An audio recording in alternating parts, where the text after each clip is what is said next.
Pai, obrigada, Senhor, por já estar falando aos nossos corações. Porque o Teu Espírito Santo já está agindo em nossas vidas e nos constrangendo com o Teu amor. Continua a Tua obra, Senhor. Que o Senhor cresça e que eu diminua. Leva cativo os nossos pensamentos em obediência ao Senhor neste momento. Em nome de Jesus. Amém. Gente, eu ganhei esse vasinho ontem. Achei bem interessante. Quando eu estava repassando, finalizando a palavra que eu vou compartilhar hoje, eu entendi que ele tinha um significado muito importante para hoje. Eu não sei se vocês sabem. Pé de quê que é isso aqui? Vocês reconhecem? Alguém deve reconhecer. Oi? Muito bem, é boldo, isso mesmo. É boldo. Eu ganhei ontem. Ficaram sabendo que Vitor, meu filho, toma chá quase todos os dias à tarde, que ele ama chá. Principalmente se for natural, da folhinha mesmo, e não de saquinho. Ele ama chá de hortelã, ganhei hortelã também. E aí quando ficaram sabendo, disseram, leva boldo. Eu não sei se boldo ele vai gostar, né? Mas enfim, eu levo porque é bom e a gente testa. E ele está ansiosíssimo para o momento que eu vou fazer o chá de boldo. Ai. Com mel? Tá, obrigado pela sugestão, vou tentar. Tem mel em casa, vamos tentar para ver. Tem que ser puro? Eu tento também, olha que ele encara, hein? Eu conto depois. Mas e aí? Por que eu estou falando aqui de boldo, do meu presente, né, de ontem? De chá de boldo. É porque, de repente, eu vi que a gente precisava, pelo menos, pensar nele hoje. Vocês sabem, uma das características, uma das propriedades do boldo, pelo menos aqui eu mais conheço, vocês sabem para que ele é bom? Alguém sabe? Fígado, estômago, para digestão, não é? Pois é. E a gente, é um digestivo, isso mesmo. E eu achei que a gente hoje ia precisar disso. Porque, na minha opinião, o assunto hoje é um assunto indigesto. Então, é bom. E se precisarem, no final, a gente pega as folhas e faz o chá aí embaixo, para digerir melhor. A nossa fala sobre sobre hoje, né? De hoje. Porque hoje a gente vai falar um assunto delicado. Um assunto que é tabu, hoje em dia, falar, principalmente entre os cristãos. Principalmente nas igrejas, que é pecado. A gente não tem falado sobre o pecado. A gente não tem ouvido sobre o pecado. A gente não tem pensado sobre o pecado. Porque nós vivemos o tempo da graça. E amém por isso. Nós já cantamos a graça hoje, a maravilhosa graça. O amor que não falha. E, para mim, é muito indigesto falar disso, porque a gente tem que tomar cuidado quando fala no pecado realmente, para não anular a graça. Porque, ao contrário, a graça anula o pecado. Mas quando a gente está vivendo a graça plenamente. E se a gente não fala sobre o pecado, a gente não ouve sobre o pecado, a gente não pensa sobre o pecado, na verdade a gente acaba anulando a graça. Porque ela deixa de existir quando a gente não reconhece o pecado em nossas vidas. Hoje em dia o pecado é chamado de falha. É uma falha. A gente fala assim, eu cometi um equívoco. Foi um erro. Eu tenho dificuldade nessa área. São até explicações para a gente não usar a palavra pecado. Eu cometi um pecado. Eu pequei. E quando Deus começou a encaminhar meu coração para pensar, refletir sobre o pecado, apareceu para a gente uma propaganda de um livro, uma sugestão de um livro lá, pelas internets da vida, sabe? Quando aparece assim, sabe mais ou menos o que a gente está lendo, o que a gente está vendo, aí aparecem aquelas indicações. E apareceu esse livro, que saiu, foi lançado em março deste ano. Precisamos falar sobre pecado. Eu entendi que eu precisava ler esse livro. E duas partes que me tocaram muito, eu vou citar uma outra daqui a pouco, mas as duas partes que me tocaram muito na leitura desse livro, elas condiziam muito com aquilo que eu comecei realmente a refletir a partir dos textos bíblicos, das minhas orações, das conversas com Deus, a forma como Deus foi direcionando o meu coração. E, bom, vou ler aqui uma frase dele. Vivemos dias nos quais o desejo corrompido vem se transformando em cultura coletiva. O desejo corrompido, nos capítulos anteriores, ele está falando que o pecado parte de um desejo corrompido. Então, eu posso trocar aqui, colocar, vivemos dias nos quais o pecado vem se transformando em cultura coletiva. É cultural. Se é cultural, é normal. E não tem problema. E aí a gente faz. Porque a gente vive o tempo da graça. Então não tem importância. No prefácio dele, um teólogo, filósofo aqui também, diz assim, nos termos do autor, o que se pede hoje é que se retire do homem a consciência do seu desejo corrompido. E eu quero dividir com vocês a minha oração nesses dias para Deus. Eu não quero que seja retirado da minha consciência essa noção do desejo corrompido, a noção do pecado. Porque foi para isso que Jesus veio, para me livrar do pecado.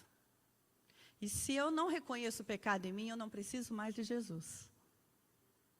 E essa graça visa uma graça barata, uma desculpa, para eu fazer o que eu quiser. Bom, e daí que eu, perguntando para Deus quais dos textos que ele estava falando eu deveria compartilhar aqui, para não me delongar muito. E, a princípio, apareceram dois textos para mim. Um deles diz assim, por que você está furioso? Por que se transtornou o seu rosto? Se você fizer o bem, não será aceito? Mas se não o fizer, saiba que o pecado o ameaça à porta. Ele deseja conquistá-lo, mas você deve dominá-lo. É um texto da Bíblia. E quem será? Será que foi um profeta que estava falando isso para uma nação, para uma pessoa? Quem será que estava falando isso? Propositalmente eu não coloquei o texto todo, né? A princípio. Mas nós temos aí a referência agora e o início do versículo. O Senhor, Deus, disse a Caim. Quando Caim, filho de Adão e Eva, irmão de Abel, oferece a sua oferta a Deus, o texto um pouquinho antes aí desses versículos 6 e 7, narra que ele entregou sua oferta e que o seu irmão também entregou sua oferta. E que Deus não se agradou da oferta dele. Não é o texto hoje, não é o assunto hoje, a gente não vai ficar aqui questionando nesse momento por que Deus se agradou de um e não se agradou de outro, isso a gente pode deixar para outro momento. Mas o fato é que a Bíblia relata que Deus não se agradou. E nesse momento em que Deus não se agrada, o texto também diz que o rosto dele se transtornou. Ele ficou transtornado com isso. A reação de Caim foi ficar transtornado. E aí, o próprio Deus, nesse momento, fala para ele, por que você está furioso? Por quê? Por que se transtornou o seu rosto? Que lógica tem nisso? Se você fizer o bem, você não vai ser aceito? Mas se você não fizer, saiba que o pecado o ameaça. Deus avisa Caim. O pecado o ameaça à porta. Deus está dando um aviso para ele. Ele deseja conquistá-lo, mas você deve dominá-lo. O que eu acho interessante é que Deus não disse, eu vou te livrar do pecado. eu vou te tirar dessa situação. Ele falou, olha, o pecado está querendo te dominar, mas você deve dominá-lo. O pecado quer te conquistar, mas você deve dominá-lo. Presta atenção. Presta atenção no que você está prestes a fazer. E a continuação do texto é que Caim vai, leva o irmão para o campo e mata o irmão, Abel. Aí a gente fala assim, nossa, mas isso é lá em Gênesis, Antigo Testamento, no início. Então, a gente não está num período da graça. Então, é diferente. Então, vamos ler um próximo texto. Diz assim, se você compreendesse nesse dia, sim, você também, o que traz a paz. Mas agora isso está oculto aos seus olhos. Virão dias em que os seus inimigos construirão trincheiras contra você. A rodearão e a cercarão de todos os lados. Também a lançarão por terra, você e os seus filhos. Não deixarão pedras sobre pedras, porque você não reconheceu a oportunidade que Deus concedeu. Essas são palavras, agora com a referência de Jesus, quando está para entrar em Jerusalém para se entregar. Então, ele está no jumento, ele é ovacionado, as pessoas gritam aleluias, aleluias, e ele vê a cidade na entrada, e ele chora. Ele chora pelo que ele já sabe que vai acontecer. Ele não chora porque ele vai se entregar e morrer. Ele chora pela cidade. Ele chora pelas pessoas. Ele chora por nós. Porque aquelas pessoas representam a nós. E aí, quando ele chora, ele faz essa declaração, e vejam só, gente, olha que coisa linda. Então, nós vivemos o tempo da graça, e Deus fala assim, Jesus fala assim, então vocês já estão perdoados, mesmo sem se arrepender, tudo bem, eu vou morrer por vocês, e fiquem de boa, está tudo tranquilo, está tudo favorável. Não. Ele profetiza aquilo que está para acontecer. Ele não amaldiçoa. Ele antecipa o que está para acontecer. Em nenhum momento ele fala assim, a minha morte vai livrar vocês disso acontecer. Jesus não falou isso. E ele dá um motivo. A frase final. Porque você, Jerusalém, você, meu seguidor, ou pessoa que poderia me seguir, você não reconheceu a oportunidade que Deus concedeu.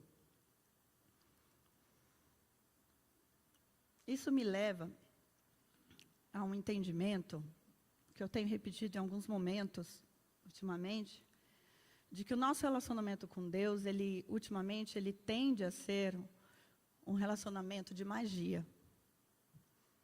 O que a gente tem ouvido, ou o que a gente tem vivido ultimamente, parece que não é um relacionamento com a pessoa de Deus, mas com um mágico. Como se Deus fosse o nosso resolvedor de problemas. E Ele vai e resolve tudo para a gente e fica tudo bem, porque eu continuo agindo como eu quero. E não tem problema. Eu vou lá e peço perdão depois e está tudo certo. Então, aproveitando essa analogia da magia, vou falar rapidinho aqui. Vamos nos lembrar. Quem aqui se lembra do filme O Mágico de Oz? No filme Mágico de Oz, nós temos a Dorothy. E a Dorothy está perdida num lugar que ela não conhece, ela quer voltar para a casa dela, está num outro reino. E aí ela fica sabendo do Mágico de Oz, que se ela pedir para ele, ele que ajuda ela a voltar para casa. E no caminho dela, lá durante o enredo da história, ela se encontra com um espantalho. Faz amizade com o espantalho. Com um leão covarde e com um homem de lata, ou originalmente, o lenhador de lata. Todos esses três começam a andar com ela, porque quando eles ficam sabendo que ela vai atrás de Oz, e Oz é o que vai resolver o problema dela, cada um tem o seu problema e quer que seja resolvido. Então, eles começam a andar com ela para também ter seu problema resolvido. Então, vamos andar juntos.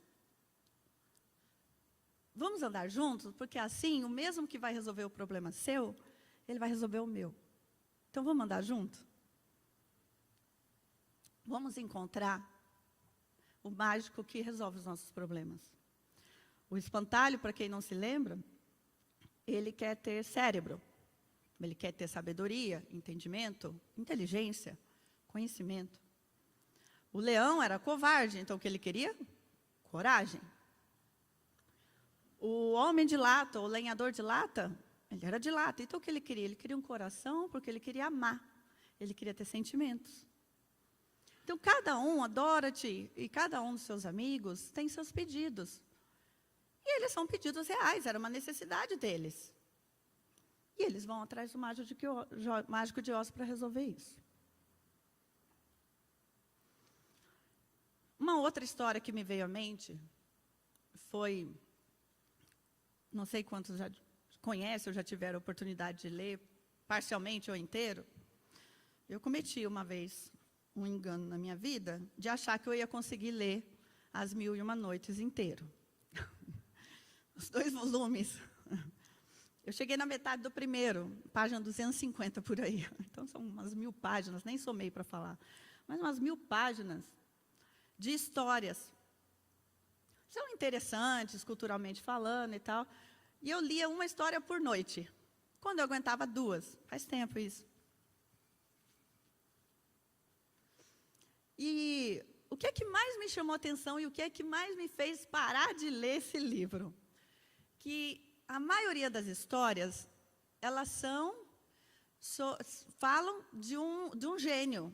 Porque lá naquela cultura, eles têm o gênio, a lâmpada mágica e tal, que você esfrega, o gênio sai e você tem os seus pedidos para serem resolvidos. E o interessante, que é o que não mostra nos contos de fadas, nos Aladim por aí, é que a ideia inicial dos gênios, por que as pessoas sempre estão procurando o gênio? Porque, na verdade, o gênio nunca resolve o problema delas. Ele é um ser que vive de sarcasmo. Nessas histórias, isso fica muito claro. Ele, na verdade, ele age com as pessoas de uma forma sempre contrária ao que elas estão querendo. Ele usa o poder dele a seu bel prazer, para ele se divertir às custas das necessidades das pessoas. E eu fui me irritando com aquilo. Eu falei, eu não aguento mais. E eu percebi que eu estava perdendo tempo. Se alguém quiser, tiver curiosidade, eu dou um livro aí, tá? Mas assim, que eu acho que eu não vou pegar de novo, não. Acho que tem coisas mais interessantes para ler.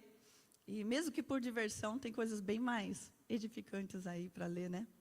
E eu parei de ler, então, esse livro, porque eu falei, nossa, mas tal desses gênios, né? E as pessoas sempre procurando para resolver os seus problemas. E aí eu poderia fazer outros exemplos aqui para vocês, a gente podia ficar falando sobre isso, dar outros e outros exemplos, mas o que eu queria dizer com isso, com esses 2 exemplos, é que assim, a gente vive uma sociedade cheia de problemas que procura um resolvedor de problemas, e não alguém com quem se relacionar. O nosso relacionamento com Deus, muitas vezes, acaba ficando nisso, de esperar que Deus resolva o nosso problema, seja ele qual for. E eu não estou aqui dizendo que Deus não resolve os nossos problemas. Mas Ele não está ali para fazer a nossa vontade conforme a gente quer. E nem sempre a resolução do problema é o que eu acho que é a resolução. Aliás, muitas vezes não é. A gente conversou um pouco sobre isso, acho que em abril, que eu falei aqui. Deus está nos buscando para um relacionamento. Relacionamento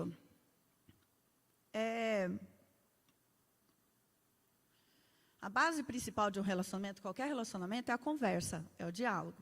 E nós temos como ferramenta de diálogo com Deus a palavra de Deus, a própria Bíblia, e nós temos a oração, o momento em que a gente para conversar com Deus. E, na verdade, a nossa oração, e eu também não vou ficar me delongando, porque hoje o assunto não é a oração, mas, ultimamente, nossas orações tendem a ser essas orações do pedir para resolver problemas. Tem alguém, eu falei ultimamente, mas tem alguém bem antigo, já morreu e tal, que ele falou sobre isso lá atrás.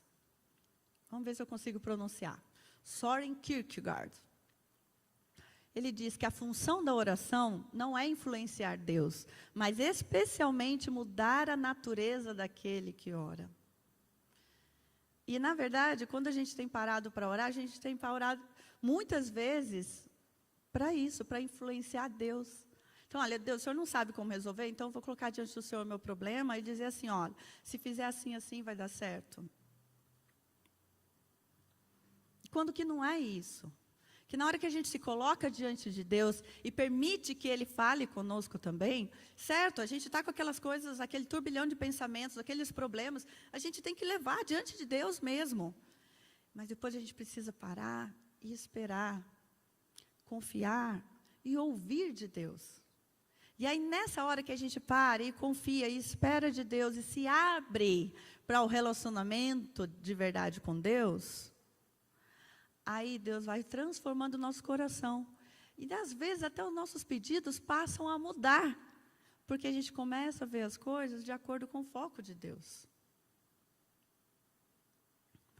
Aí, um pouco mais para frente, C.S. Lewis fala mais ou menos na mesma linha. As minhas orações não mudam a Deus, mudam a mim mesmo. Ou deveria ser assim. Então, a partir do momento em que eu me questiono, como tenho me questionado essa semana, peraí, as minhas orações estão mudando a mim? Não, se elas não mudam a mim, é porque eu não me abri exatamente para o relacionamento com Deus. E se eu não me abrir para o meu relacionamento com Deus, eu vou tentar resolver o problema do meu jeito. Eu vou resolver minha vida do meu jeito. E a gente passa a levar a nossa vida do nosso jeito. E esse é o pecado que originou todos os outros. O buscar resolver as coisas com suas próprias forças. Quando Eva é tentada, ele fala, olha, ali você vai ter um conhecimento. Ela fala, opa, então eu quero esse conhecimento. Mas Deus falou para não tomar, mas você vai conseguir isso. Ah, então se eu vou conseguir, eu faço. E nesse momento, a gente peca. Nesse momento, Eva pecou. Mas esses são os momentos que nós temos vivido em nossas vidas. O momento dos distanciamentos de Deus. Os momentos de não procurar a presença de Deus.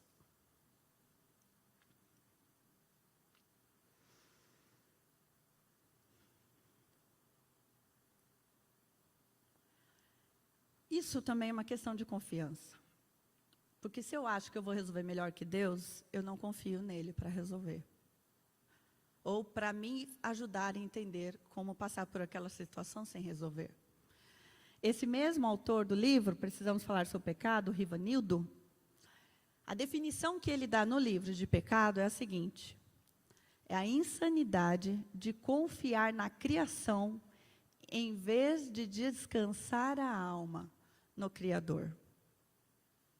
Então, toda vez que a gente resolve as coisas do nosso jeito, que a gente fala um monte para Deus para tirar o peso das costas, mas como o mágico de Oz não aparece para a gente, não resolve do nosso jeito, e a gente vai viver nossa vida do nosso jeito, resolvendo das nossas formas, nós estamos decidindo confiar em nós mesmos, criação, criatura, ao invés de descansar em Deus naquela situação. E esse é o pecado que origina todas as outras atitudes de pecado, porque quando a gente vai resolver do nosso jeito, esse mal que há em nós,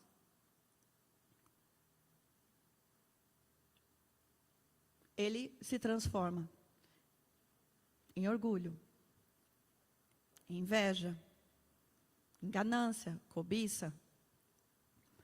O medo de alguma coisa não dar certo, a insegurança porque eu não estou seguro em Deus, não estou confiando o suficiente em Deus, esse medo, essa insegurança, me gera uma necessidade de pecar. De estar cada vez mais longe de Deus e resolver as coisas do meu jeito. E a gente tem essa falsa necessidade de pecar.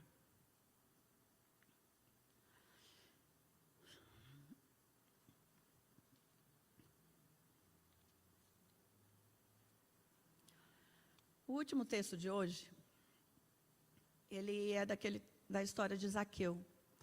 Quando Jesus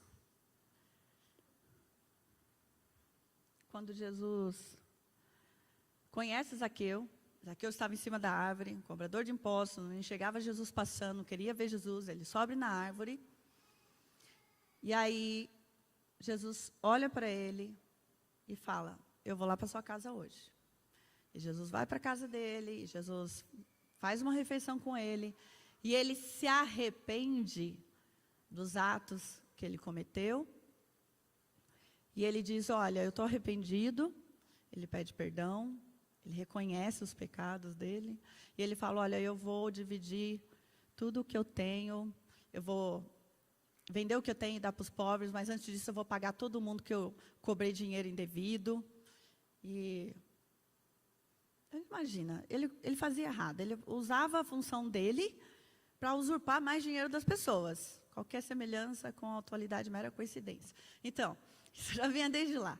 Mas ele se arrepende, ele reconhece o pecado, e ele fala, não, eu preciso tomar uma atitude. Além de reconhecer e pedir perdão, então eu vou resolver essa situação. Eu vou devolver para as pessoas de quem eu tirei indevidamente, eu vou vender tudo que eu tenho, e eu vou dar para os pobres, para as pessoas que não têm.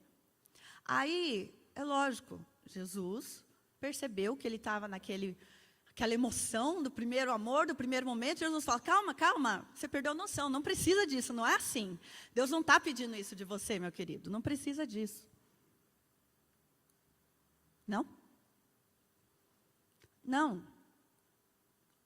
Porque Jesus entendeu que o coração dele estava sendo transformado, e a resposta de Jesus para ele é o quê? Hoje houve salvação nessa casa. Porque este homem também é filho de Abraão, pois o Filho do Homem veio buscar e salvar o que estava perdido. Hoje houve salvação. Jesus viu que no momento em que ele reconhece o pecado, ele confessa, ele se arrepende, ele toma atitudes. E Jesus fala, isso mesmo, meu filho. Está aí, seu coração voltou para o lugar certo. Hoje houve salvação. E tanto o salvação do início da fala de Jesus como o salvar do final, eles vêm da mesma raiz, na palavra, mas eles têm algumas nuances diferentes de entendimento, mas eles todos acabam, essas nuances, elas se complementam. Quando ele fala, houve salvação, ele está falando, houve livramento hoje, houve preservação de vida. Quando ele diz, veio buscar e salvar o que estava perdido, ele está dizendo, houve um resgate nessa casa. Houve uma restauração. Então, percebe como tudo, essas definições todas se complementam? Então, nos meus estudos sobre esse versículo, principalmente, esses dois versículos, eu vi uma abordagem muito interessante que fala assim, essa salvação que Jesus nos dá é uma salvação da penalidade do pecado, do poder do pecado sobre a nossa vida. Lembra que Deus fala lá para Caim, olha, ele está querendo te conquistar. Então, há um poder. Ele fala, mas você deve dominá-lo. Então, há um poder sobre o pecado. O pecado tem um certo poder. Então, ele vem nos salvar desse poder que o pecado tem. Ele vem nos salvar da presença, essa falsa necessidade do pecado. Ele vem nos salvar do prazer de pecar. Porque se não houvesse prazer, a gente não repetiria as atitudes que a gente repete.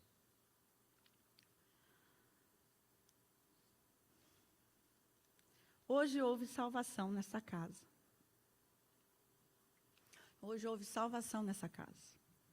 Zaqueu entendeu. Ele reconheceu o pecado. Ele não disse assim, eu andei fazendo umas coisinhas aí que não são muito legais, mas tudo bem, depois a gente resolve. Ele reconheceu. Ele se arrependeu. Ele pediu perdão. E ele declarou que ia agir, consertando as falhas que o pecado tinha deixado para trás.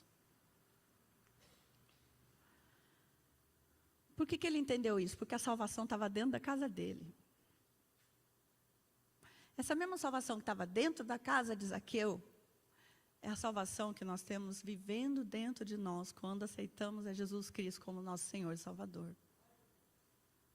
Você tem essa salvação dentro da sua casa?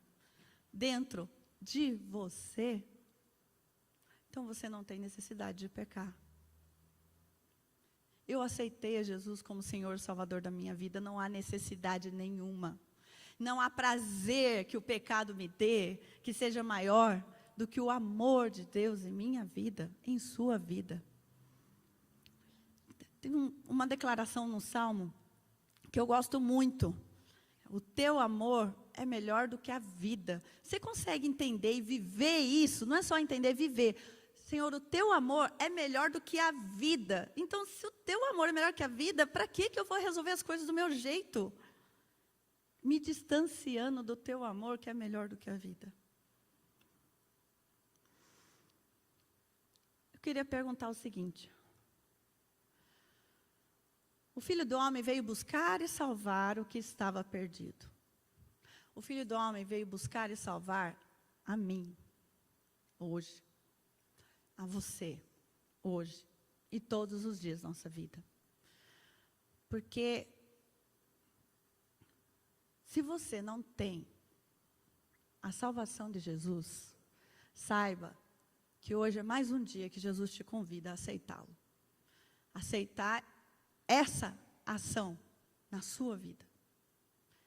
Basta você falar, eu aceito. Eu aceito, eu quero Jesus como Senhor e Salvador da minha vida.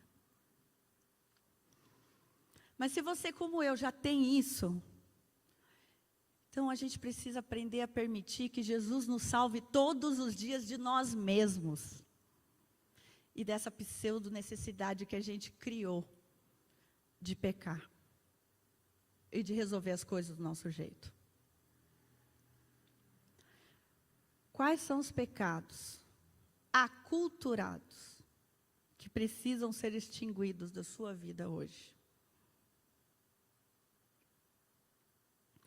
Ele vem para te salvar. Jesus veio para me salvar, para te salvar. Essa graça que a gente cantou hoje, essa maravilhosa graça que a gente cantou hoje, um amor que não falha, ela nos liberta dessa necessidade falsa de pecado. A gente cantou hoje, o meu anseio é tu, Jesus. Você consegue realmente... O Celso falou, foi bem interessante quando ele falou isso hoje, antes da gente cantar. Não lê só a letra. Presta atenção naquilo que você está cantando. Isso é adoração. Você realmente falou isso. O meu anseio é tu, Jesus. Sabe o que é anseio? A minha necessidade. O meu desejo é o Senhor Jesus. Eu tenho outros desejos, mas o meu maior, aquele que preenche a minha vida, é o Senhor Jesus. Porque o teu amor é melhor do que a vida. O meu desejo, meu hoje, Fernanda, pessoalmente aqui, é que essa palavra, da mesma forma que está resgatando o meu coração, e as minhas atitudes das normalidades da vida, desses pecados aculturados, que essa mesma palavra tenha impactado o seu coração. De forma que você também deseje isso agora. Fala assim, não, Senhor, a minha necessidade é mais de Ti e menos de mim. Que Ele cresça, que eu diminua. Que Ele apareça e que eu me constranja. É perfeito ver o Espírito Santo agindo.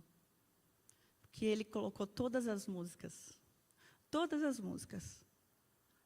preparando o solo do nosso coração para isso hoje. Meu desejo é que todos nós sejamos impactados com esse amor. De forma tal que a gente não precise ficar tomando chá de boldo todo dia.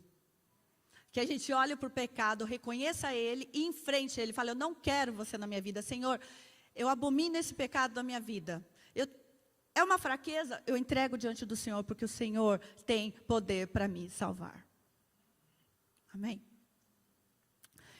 Pai querido, Pai amado, Tu és maravilhoso, Tu és um Deus lindo. Nós amamos amar o Senhor. Pai, confessamos nossos pecados diante de Ti agora, Senhor. E principalmente, ó Pai, confessamos o maior dos pecados, que é ignorar o Senhor em nossas vidas. Tem misericórdia de nós, ó Pai. Tem misericórdia de mim. Pai, eu quero viver todos os dias da minha vida, Senhor, vivendo a realidade da salvação de Jesus na cruz, me libertando desse pecado, ó Deus. Que esse seja o nosso anseio, Senhor. Teu Espírito Santo nos constranja, desde a hora que a gente abre os olhos de manhã.